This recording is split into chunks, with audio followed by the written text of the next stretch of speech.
this morning, ladies and gentlemen, we're going to be discussing your project manager, which is your liver. Your liver lives under your right rib. And a very good liver function test is just to poke your liver. Just push it very hard. And if it's not happy, what will it say to you? Don't. Don't. If you want to know what it should look like, push the other side. And if it's a little tender, don't be concerned, because it's a recoverable organ. It's the only organ in the body that has the ability to regrow, totally regrow. Like the shark's teeth, constantly regrowing. When they do a liver transplant, they can actually just do a part of the liver because the liver will grow. When you consider what we're going to be considering this morning, you will understand why God made the liver to be a recoverable organ, because many people would not be living today if it wasn't a recoverable organ. Being a recoverable organ, it is able to regenerate and it is able to regrow. So let's have a look at the liver, because as I said yesterday, if the project manager is happy, the job site is running well. And by the way, cancer cannot get a hold on the body if the liver is running well. So very important to understand the liver. To understand what your liver is doing today, we need to go way back to that time when you ate solid food. Do you remember it? A few days ago. We're going to feed you again tomorrow. We need to have a look at what your liver does with the food that you eat, because every single thing that goes into your body goes through your liver. Everything that's coming out of your body goes through the liver first and under the jurisdiction of the liver. And that's what we're going to be having a look at today, after we have a look at what happens when food goes in. Never in the history of mankind have human beings consumed so many carbohydrates. Never. Let's have a look at what Aussies consume. What would most Aussies have had for breakfast? Cereal. Very popular food. There's a whole aisle devoted to it in the supermarket, so it must be popular. Very easy for such a fast society. Open cereal, pour into bowl, milk on, eat.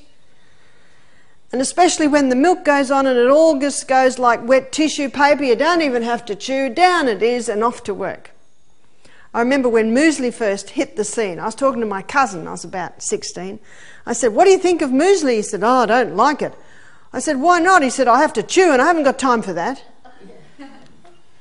Cereal or toast, bread.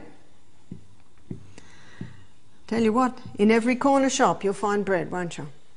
Mid-morning, cakes, biscuits. I trained as a psychiatric nurse. Nurses are some of the unhealthiest people. Not all nurses, but a lot are. I would wake at 5 to 7. I've got to be on duty at 7. Running down the nurse's home stairs, doing my buttons up, in the ward just on the dot of 7. Hadn't drunk water. Nothing to eat. What would we nurses do in our coffee break mid-morning? Whole packet of Arnott's assorted biscuits, dunking in cups of tea and coffee. Big cakes, biscuits, consumers.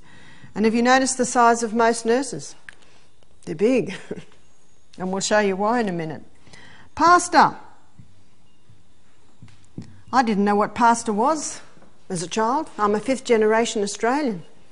We didn't even know what pasta was.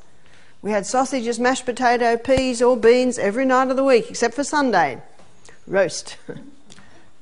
Rice. I didn't know what rice was till I was about 15 and a new product came on the market called rice-a-riso. Mum brought it home. We started to have rice. Pizza. I don't think Aussies knew what pizza was 30 years ago, but it's a popular food now. Pie. Well, the pies have always been around. There's even a song about it, isn't it? Meat pies, kangaroos and Holden cars. I'm married to an Irishman. What must every meal contain? Well, every main meal. Potatoes. And last and definitely least on the list is the pure crystallised acid that's been extracted from the sugarcane plant. Why do I say least? Because there's no such thing as nourishment in that food.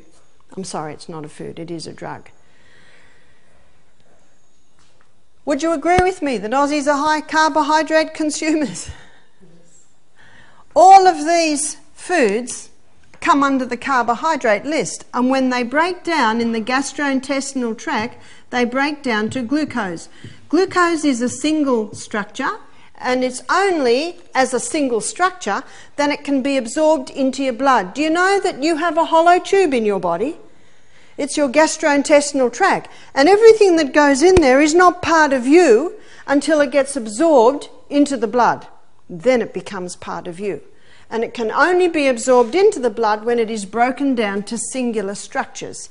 So these foods get broken down as a singular structure. Glucose gets absorbed into the blood, goes on the M1 main highway straight to the project manager. My son's a project manager on a building site. When the plasterers come in, they go to James. When the plumbers come in, they go to James. He's orchestrating the job site. That is what the liver's doing. So the glucose goes to the liver, and the liver determines where the glucose goes. Number one, the glucose is sent to the cell to be burnt as fuel. It is the main fuel used by every cell in the body. Number two, it is stored as glycogen. Glycogen is a name given to quick-release glucose stores. Your liver stores some, but it only can store a little. Your working muscles store some. When you walked up the hill this morning, do you know how you got up the hill? It was your glycogen stores. And the glycogen stored in your working muscles is like it's in a prison. It can only be used by your working muscles. But the glycogen stored in your liver, it can be sent all over the body. But only so much glycogen can be stored.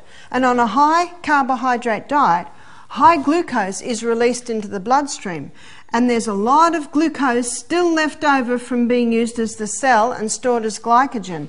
And so that excess glucose is stored in the most effective way it can be stored, and that is as fat. This is a fact that many people are unaware of. And when someone wants to lose weight, what part of the diet do they stop? The fat, yeah? The fat. And do they lose weight? Not much. And fat is an essential nutrient. And fat is one of the substances that helps to give a person the satiation feeling or the feeling of satisfaction. And that is why when people are on fat-free diets, you'll find they've got to eat all day long because they never get the satisfaction feeling. One guy, when he heard this, he said, my girlfriend, she has a cup of coffee with skim milk and 3 teaspoons of sugar. What would she be better to have? Actually, no sugar and full cream milk. Actually, better to have none. You see, it's a misconception. When I was in New York in April, I consulted with a couple who asked for a consultation, and it surprised me because they were both in their 60s, both obvious professionals. When I consulted with them, I found out they were both doctors of chiropractic, they were both qualified nutritionists. By the way, amazing musicians. He was head of music in the whole of the New York area. I said, why are you coming to see me? And they said, we used to be Dr. Atkins patients. Wow, I was very excited to meet Dr. Atkins patients. We've all heard of Atkins, yeah?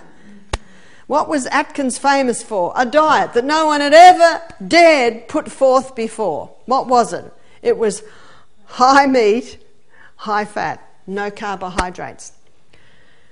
They said, we went to Atkins, let's see, probably early 90s, so probably 20 years ago. They went and saw Atkins. We'd heard of his fame. Well, you see, his book was #1 on the New York Times book list 4 years running. Someone loved him. Nutritionists hated him.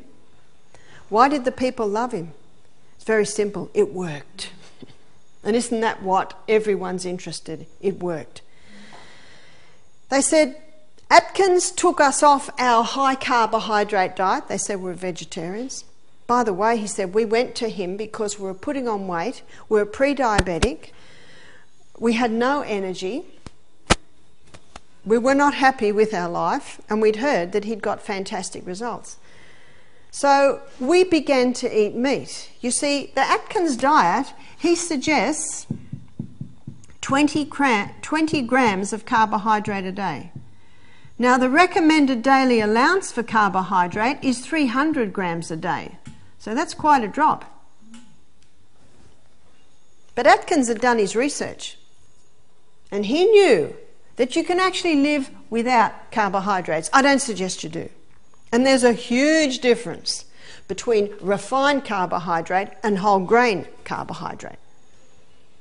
So they said, we went on the Atkins diet. We dropped our carbohydrates down to 20 grams a day. He has 4 stages. Stage 1 is 20. They said our energy levels skyrocketed. The weight just fell off us. Our blood sugar levels came back to normal. Wow. They said the results were absolutely amazing. I said, why have you come to see me? They said to me, we're not happy with the meat. We don't like it. We're starting to get a bit of arthritis. You are the first nutritionist that hasn't totally crucified Atkins. And don't most people do? I said, I don't crucify him because I believe he was a hero. I believe he was a man of his time. Because his theory worked. This was his theory. When too much carbohydrate goes in, it stores as fat. You stop the carbohydrates, what does the body now live on now?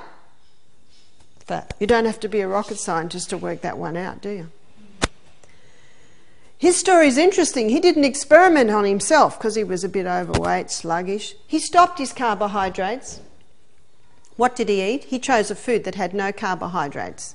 Meats. Chicken, fish, all your red meats. Dairy products, very low in carbohydrates. Then he chose a food that is very low, which is vegetables, with the exclusion of the potato. The weight just fell off him. His energy levels were great. That's why he started to put his patients on, and that's why, and the results he saw in his patients amazed him. His diabetics were coming off their insulin. Wow. You see, a high carbohydrate diet releasing high glucose, it puts a huge strain on the pancreas, because here's pancreas under your left rib. Pancreas has a high demand of insulin when high glucose comes into the blood. So when someone's on this high carbohydrate diet, the pancreas is just about getting screamed at all day long. More insulin, more insulin, more insulin. How would you feel if you were yelled at like that all day? You get to the stage where you'd say, I'm not coming to work anymore. And that's what pancreas does. 400 diabetics diagnosed daily in Australia. And what are Aussies eating? Tell you, the amount of sugar that Aussies are eating now is almost quadrupled to what it was 50 years ago. When I was a little girl and Mum asked me to go down the street and get a bag of apples, she'd give me a penny and I'd buy a cobber. And a cobber was like a caramel thing with chocolate around it. I got about 2 a week. And I got a fizzy drink once a year at the Apex Christmas party. What are kids getting today? What I just described in the first 2 hours of the day. And if my generation, I'm a baby boomer in my 50s, if my generation is coming up with 400 new diabetics diagnosed daily in Australia. By the way, I think when you were here last time, Di, I was saying 300. It's a bit scary. What will it be in a year or two? 500, 600? Doesn't seem to be slowing down, because there's a lot of advertising around this guy. What do they say on the television? Sugar, a natural part of life. That's like saying heroin, a natural part of life. Huh? Nothing wrong with sugarcane. Nothing wrong with the poppy plant. It's the acid that's extracted. Atkins found his diabetics were coming off their medication. Their pancreases were getting a break and they were starting to revive. One lady said, my pancreas is dead. I said, is it gangrene? Isn't that what dead is? If there's blood going through the pancreas, there's life going through the pancreas and it can revive. We had a young man, type 1 diabetic, 22 years of age, been on insulin since he was 7, do our program. At the end of the week, he'd reduced his insulin by 3/4. Wow, we weren't giving him bags of lollies every day. When the guy who discovered insulin found out what medicine was doing with it, he was horrified. Because insulin basically allows people to keep eating this. But people die from diabetes. Actually, it's not a cure. And he knew it wasn't a cure. Atkins also found, when he began to put his patients on it within about the year, not only were the diabetics coming off their medication, but his cancer patients were going into remission. Do you remember yesterday we looked at the link between cancer and fungus? What's fungus' favourite food? Sugar, glucose. And it's neck to neck with heart disease today as #1 killer in Australia on this high carbohydrate diet, giving cancer the fuel it loves. On the Atkins diet, down to 20 grams of carbohydrates a day, his cancer patients were going into remission. Wow. His patients with high cholesterol levels were coming back to normal. Your liver makes cholesterol, and your liver will make as much cholesterol as your body asks it to make. You see that? And have you heard that LDL is the bad one? Low density lipoprotein? You know what low density lipoprotein is? It's the rebuilder and the repairer. That's what it does in the body. So where are you going to find it? You're going to find it wherever there's damage. A smoker's arteries, their artery wall gets very thin. And when that wall gets very thin, it's very easy for a hole to develop. And so who do you think he's sent to plug it up? The rebuilder and the repairer. The rebuilder and the repairer comes along and plugs the hole up. Now what's supposed to happen then is high nourishment coming into the body gives the body the tools to repair the hole. And then HDL comes along once the hole is repaired and helps to take LDL away and out of the body. But what's happening is the smoking's not stopping, the nourishment's not coming in, so what happens to LDL basically has to stay there to keep that hole plugged up. And it keeps happening. It's called atherosclerosis, arteriosclerosis. You see that? To say that LDL's the problem is like saying the Band-Aid's the problem that you just put on your sore. You just put it there because you've got a sore. The body doesn't make bad things. If they're out of balance, if they're too high, too low, one has to ask why. What Atkins found, that when someone's on a high carbohydrate diet consuming high glucose, the pancreas is releasing high insulin, and when high insulin keeps being released, it triggers an enzyme in the liver to make more cholesterol. Wow. So it's not the butter on the bread, it's the bread under the butter. The wrong guy's been shot. That's not the problem at all. And what most people get put on when they have too high cholesterol? Lipitor. Well, you can buy a book called The Human Cost of Lipitor. Because what Lipitor does, what the statin drugs do, they inhibit the biochemical pathway in the liver that the liver uses to make cholesterol, so it doesn't make so much. But that same pathway is the pathway that the liver uses to make coenzyme Q10. And coenzyme Q10 is your heart protective enzyme. Wow. I've got a book in the bookshelf. You might like to look at it. It's only little, won't take long to read. It's by Dr. Peter Dingle. It's called The Great Cholesterol Deception. At the back of the book, there are a whole lot of books you can get. The Great Cholesterol Con, The Great Cholesterol Lie. By the way, that one was written by a cardiovascular surgeon who's performed 5,000 bypasses. And he's written a book, The Great Cholesterol Lie. You can even log into a website for the website for cholesterol skeptics. There's another one that says, who will tell the people it's not cholesterol? Wow. 2 pages of books you can get on the subject. Cholesterol is not the problem. One has to ask why if the cholesterol levels are high. Atkins found on his dietary program, where the people are eating cream, butter, cheese, eggs, meat, their cholesterol levels went down. Whew. He found his patients with high triglyceride levels came down. He was so excited about this, he went into the medical journals to see if there was research to prove what he was finding, and there was. In fact, in the 1980s, there was research that proved that dietary cholesterol in the food, had little or no effect on blood cholesterol levels. Atkins found, and this, you might find this interesting, he found that fibre was an essential nutrient. These are the 3 essentials. Fibre is essential. In what way is fibre essential? Our gastrointestinal tract needs to be swept every day, and it is fibre that sweeps it. Our gastrointestinal tract doesn't work without the movement. If the sewage system slows down, the whole body gets poisoned. But it is in the fibre part of the food, in your whole grain pastas, whole grain rices, breads, grains, that's where most of your B vitamins are. Once you throw the fibre away, you've thrown a lot of the essential vitamins. Atkins also found that protein is an essential nutrient. In what way is protein essential? The membrane around every cell in your body is 50% protein.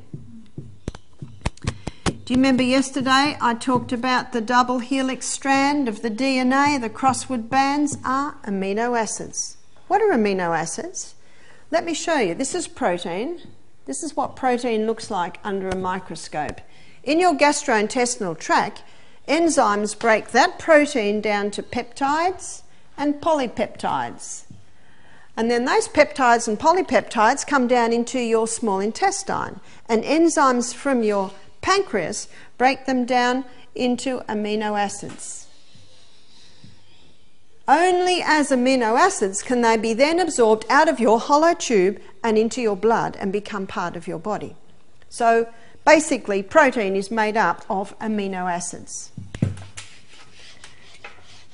I found it interesting when I read of Florence Nightingale that when she had very sick, weak patients, she would give them raw milk or beef tea. What do raw milk or beef tea contain? Both contain protein in a very simple, usable form. Your body cannot heal without protein. On a low protein diet, the body cannot heal. I've had some very sick people come to our health retreat who've been on raw food or fasting for a couple of years. They haven't had enough protein to heal. So you know what I do? I blast them with protein. My son James, he's got arms like my thighs, and he does bodybuilding, and he does it only with natural food. And he actually trains quite a few people. And James is like me, very hard to put on weight. He's worked very hard at these muscles here. What does he eat a lot of? Protein. Every single meal has the protein. You cannot build without the protein. Atkins also found that fat is an essential nutrient. You know what that means? We cannot function properly without it. And the membrane around every cell in the body is 50% protein, 50% fat. The membrane around the nucleus, the membrane around the ribosome, the membrane around the little mitochondria, all these little functions inside every cell in the body is 50% protein, 50% fat. Does that make it pretty essential? It does. We need to be greased and oiled. And every lady that comes here on a fat-free diet, she's got a whole bag full of moisturisers, because what's happening to her skin? It's just drying out. And it gets really dry, the moisturisers go on. How does it feel half an hour later? Same. And they say, Barbara, what do you put on your skin? I say, nothing. Nothing. Not a single cent do I spend on anything I put on my skin. But you know what I eat a nice amount of? Fat. I'd rather do that. I'd rather spend money on beautiful olive oil, beautiful coconut oil, top quality nuts and seeds, chia seeds, avocados. I'd much rather do that. I'd much rather my dollar go there. Because we like eating, don't we? And the food should taste fantastic and be of good quality. If it is, your hair will shine. If it is, the skin will work. Your eyes will see. Your ears will hear. The whole of our body is an illustration of the integrity and the strength and the nutritional value of every cell. And remember, that's what we are, just a bunch of cells. That's why we have to heal from the cellular level. Atkins found that these are 3 essentials, and his diet was high in them. Well, where was the fibre? His patients had to eat 3 cups of vegetables a day, and 1 cup had to be all greens. And on Thursday, we're going to look at the acid-alkaline balance, and you'll see the most alkaline food is your greens.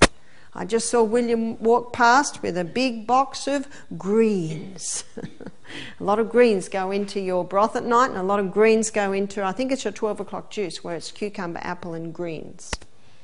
Highly alkalizing, as you will see. So that's where the fibre was happening in the Atkins diet. Where's the protein? Well, that's obvious in the meats and the fats. What Atkins found in his research was that carbohydrates are actually non-essential. Now, this is not my opinion, this is fact. Non-essential. Do you know what that means? You can actually live without them. And I very quickly say, I don't suggest you do, because we like them. The biggest danger is when they're refined and when they're overdone. Carbohydrates aren't bad. It's only when they're overdone, and it's only when they're refined. But I must say, I've even met some vegetarians who are overdoing the whole grain carbohydrate. Again, doesn't mean they're bad. We enjoy them and they're high in nourishment, but they can be overdone.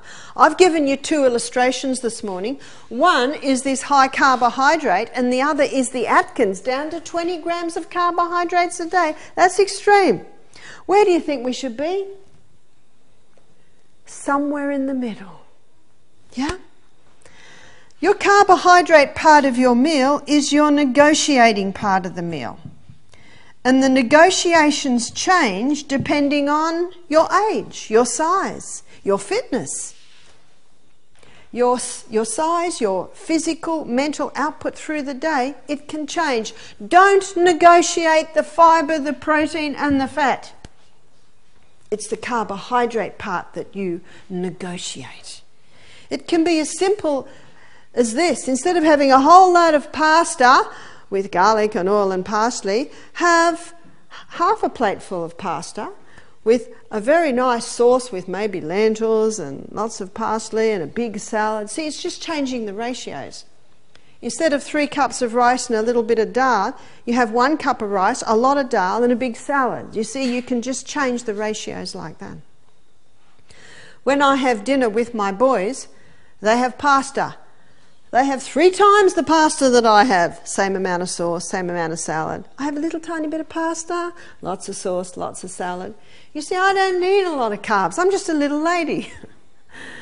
They're big, strong men, and they build and tile and all that all day long. And then you know what they do in the evening? They go to the gym and work out.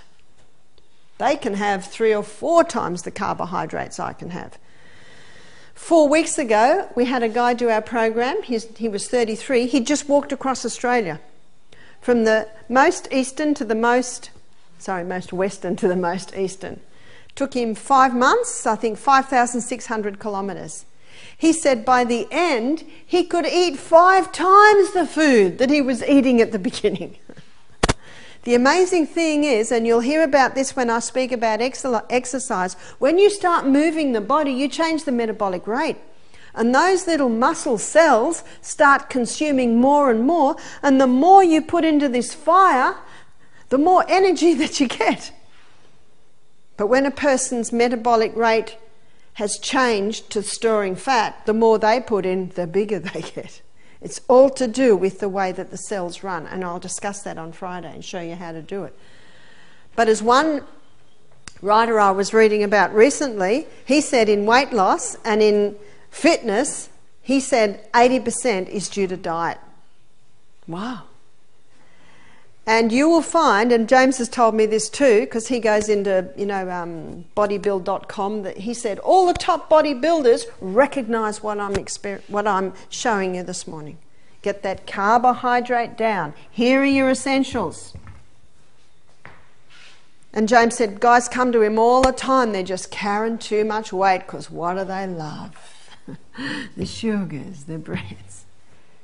My son Peter, he's is very well built too. Peter's, what's Peter's? Peter's 27, James is 34. About 2 years ago, Peter wanted to lose 7 kilos in a week because he was doing a photo shoot, and he ate broccoli and chicken for 1 week.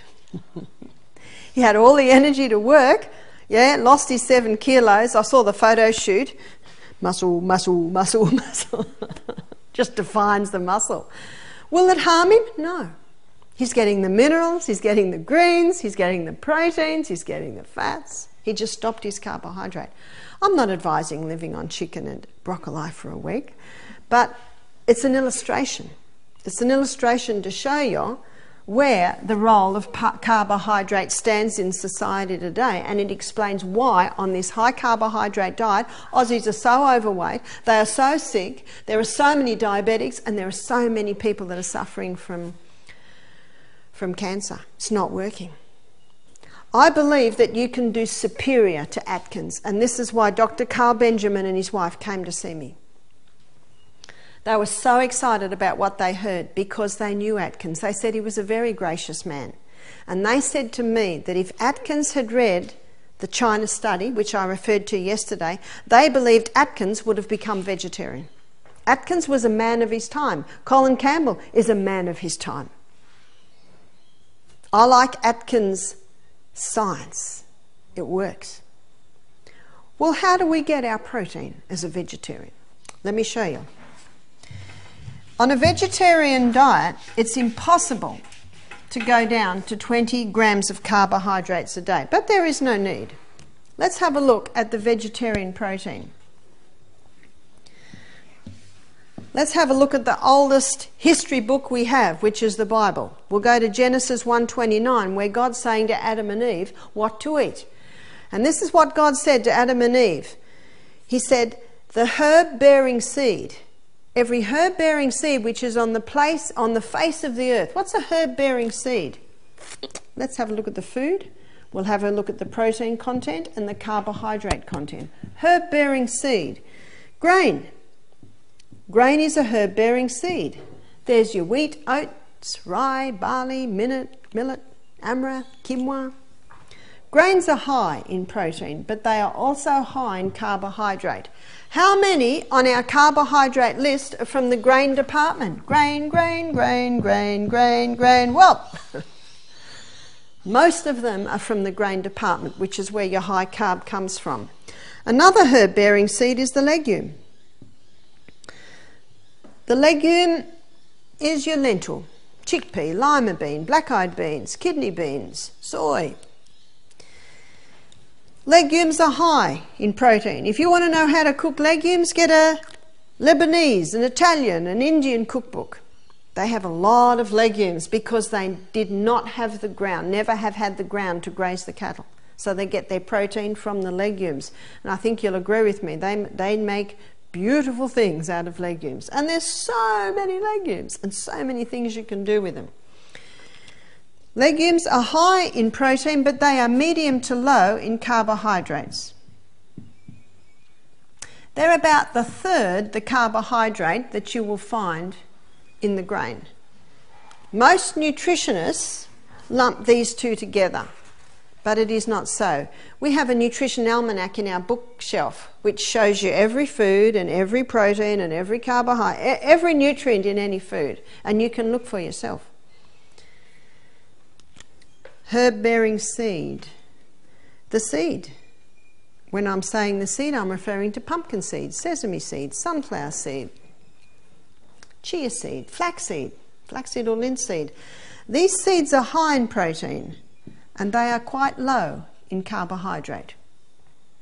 So that every herb-bearing seed which is on the face of the earth, and the tree in the which is a fruit yielding seed. There's another seed.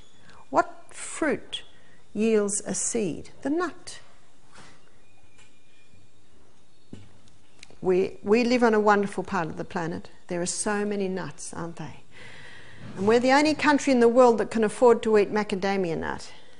Get rid of the peanut butter, start the macadamia butter. Beautiful.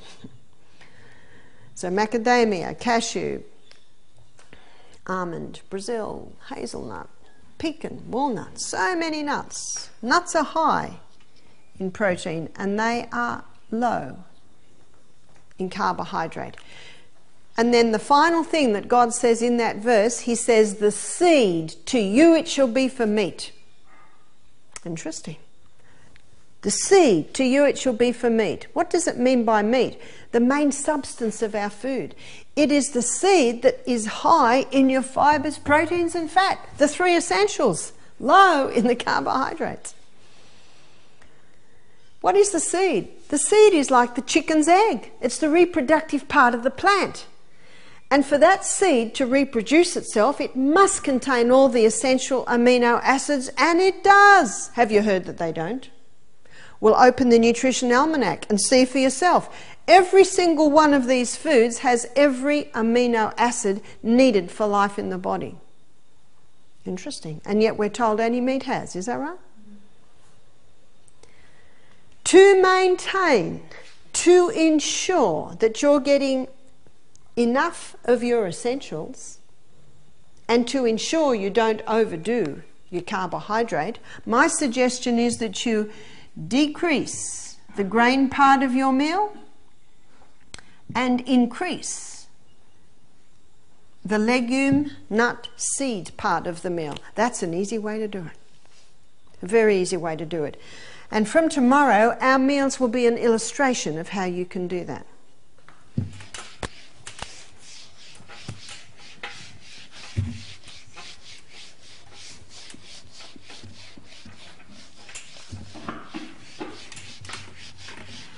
So what's your body doing today? Now that we have established the importance of the liver, we've looked at how the liver deals with the food that you're eating.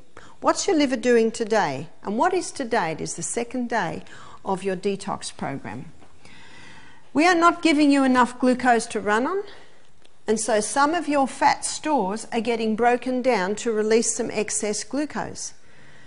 But as those fat stores get broken down, they're releasing something a little bit more sinister. They're releasing the fat-soluble toxins that have been building up in our bodies over many years. Environmental poisons, we are subjected to all of them. Every time I fly a plane, I'm subjected to them. Every time you're in the city. The good news is we've been given a liver that can deal with them, and I'm going to show you how it deals with them. So here you are at Misty Mountain Health Retreat. The fat cells are getting broken down to give a little bit more glucose to run on. The fat-soluble toxins are once again released into the bloodstream. They once again go to the liver. The liver says, oh, not this nasty guy again. You see, every time fat-soluble toxins come into our body and come to the liver, often the liver says, this is a nasty guy. Wrap him up in fat and store him. Then you come to Misty Mountain Health Retreat. As the fat stores get released to release the glucose, also this fat-soluble toxin's released. Back again into the bloodstream, up again to the liver. The liver says, not this nasty guy again. Wrap him up in fat and store. Hang on, they're at Misty Mountain Health Retreat. Hang on, they're getting high nourishment. I think we can break this fat-soluble toxin down to a water-soluble state. Then it can be released out. Phase 1 began yesterday on your first day of your juice fast. Phase 1, the liver took this fat-soluble toxin and it broke it down to a metabolite. That metabolite is a nasty guy. That metabolite is sometimes 100 times more toxic than it originally was. That metabolite creates a lot of free radicals. That metabolite is sometimes, often, very volatile, highly volatile. And you might say, what's the body doing? It's just created something worse. That is true, but it is a process. This is the symbol for the metabolite. Why does it do that? Well, it can be explained by what happens when you're going to, say, clean out the garage. What does it look like halfway through? 100 times messier? What does it look like when I'm weeding my winter garden? 100 times messier. It's a process. And your liver has certain needs to protect your body from this metabolite at this stage. It needs antioxidants. Antioxidants are free radical scavengers. Antioxidants come along with a lot of extra electrons, and a free radical is missing an electron. What are your best antioxidants? The most potent antioxidant is beta-carotene. And beta-carotene is found in all your green-coloured and all your orange-coloured vegetables. So your green barley, very high. Your orange carrot juice, very high. That box of herbs that I just saw William carrying, green herbs, very high. Vitamin C. We are giving you vitamin C with every dose of green barley that you have. Vitamin C is very famous, probably the most famous antioxidant. And we know vitamin C as ascorbic acid. But in the last 10 years, researchers have found that ascorbic acid, when it gives all of its electrons away, it can become a free radical. But in nature, ascorbic acid comes hand in hand with bioflavonoids. And those bioflavonoids continually feed extra electrons back to ascorbic acid to protect it from becoming a free radical. So the bottom line is, if you buy vitamin C, make sure it's ascorbic acid with bioflavonoids. And most of your reputable brands will have that. Vitamin E. Vitamin E is a fat-soluble vitamin, so it's only found in your nuts, your seeds and your grains. Where are you getting vitamin E at the moment? We are giving it to you in your protein drink. Your protein drink contains soy. Soy is very high in vitamin E. Your protein drink also contains coconut cream, which also has a little vitamin E in it. Stage 1 also requires minerals and vitamin Bs. I put them sideways because they are not antioxidants, so to speak, but they are also required at this stage, which we are giving you. Within 36 hours of starting a detox program, phase 2 kicks in. Phase 2 began in your bodies this morning. Phase 2, the liver took this highly volatile, free radical creating metabolite and joined it together with amino acids. The union of this highly toxic metabolite and the amino acids, the union together creates the water-soluble state. And it's the water-soluble state we've all been waiting for, because it's as a water-soluble state it can be easily released out of your body. And here's the little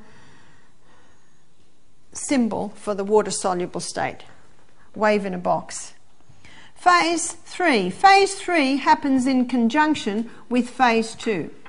Phase 3, the liver takes this water-soluble state and it releases back into the bloodstream, where it can be easily urinated out, sweated out.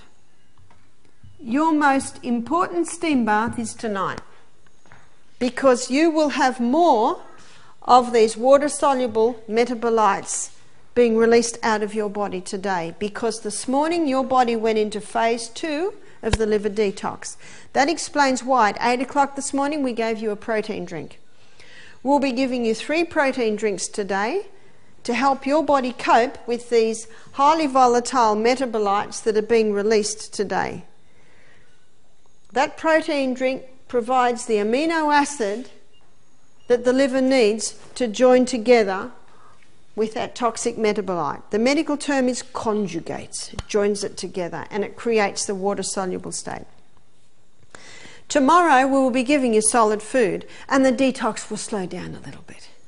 You'll still be detoxing a little bit because you'll be having an 18-hour fast every 24 hours. We'll be serving you breakfast like a king, lunch like a queen, and we'll be giving you broth at night. So you'll be fasting from lunchtime every day through till breakfast the next morning. People say to me, do you ever go on a fast? I say, I do an 18-hour fast most days. I have lunch and breakfast like kings and queens, and then I don't eat again till the next morning. How have I got energy to climb up my hills in the morning? My glycogen stores. And they will be built up again as I eat my breakfast and lunch, ready for my extra activity, riding my bike to work, running up the hill. It's all there. You see, the food that you're eating, it doesn't give you energy often until quite later, because it has to go into your liver. Your liver has to send it, has to store it. And that's why you can go 2 days without eating. There are stores, and you will see, when you see this, that we are nutritionally supporting your liver. We are giving you the beta-carotenes, the minerals, the B vitamins. That explains why your urine's fluorescent yellow, because we're giving you a super B mix with every green barley, and we're providing the amino acids so that you can effectively detox. We need more protein today than any generation that has ever lived, because we are dealing with more fat-soluble toxins than any generation that has ever lived on planet Earth. We have a look at the slips and the oil spills. We have a look that they stopped all fishing in Sydney Harbour, was it 18 months ago, because the children of the fishermen had mercury and dioxin levels in their blood, little kids far higher than they should be. So this information is very important. This information has only been around since 2002. I gave this lecture in America one year, and a man came up and said, "That's very interesting." He said, "But it is not for your lay people, that's for your academics." I said, "Lay people have livers too, you know." And isn't that true? In my book that I'm writing, I'm spending a whole chapter on the liver, because that is vital information. It also explains why Florence Nightingale noticed her sick men responded to beef tea and raw milk. Because of the protein. It also explains why Atkins got the results. I think Atkins had passed away before this information was known, but it also shows why he was getting the results that he did. Do you remember what I said yesterday? Truth never changes. It's always the same. It might be built upon, but it's always there. And he was a man of his time. But I believe you can do superior to the Atkins diet by doing a vegetarian version. By the way, if someone wanted to lose weight, what would they drastically drop? The carbohydrates. If someone wanted to put on weight, what would they increase? Not the carbs. Because I don't know anyone that wants to put that on. I find on this diet,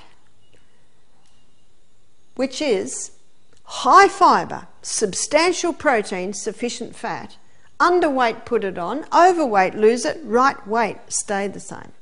So it's a balancing diet. I had 2 people come here. The man was 46 kilos, the lady was 36 kilos.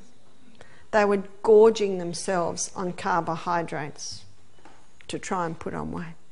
They said, "Please don't put us on a 2-day fast." I said, "I've got to." Your stomach is so overworked, you're not absorbing any of your nutrients. I said to them, "I'll give you protein every meal. Sorry, I'll give you a protein drink every juice." Atkins proved that if you're having sufficient protein, you will never lose muscle. No one wants to lose that. I gave them protein every juice. Their stomachs got a rest. They actually had put on weight by the end of the program. Sometimes overweight and underweight people have the same problem. Digestion's not working well. And oh, how the stomach loves a couple of days break. Our helicopter driver over at our other property at 5 Day Creek, he used to bring people in, especially interstate guests that used to fly to Coffs, and then he would fly them in. And then he'd come and pick them up at the end of the week. He said, "I don't know what you do to those people in there," but he said, "The people I pick up are different to the people I drop off." He and his wife booked in. They wanted to know what was happening in here.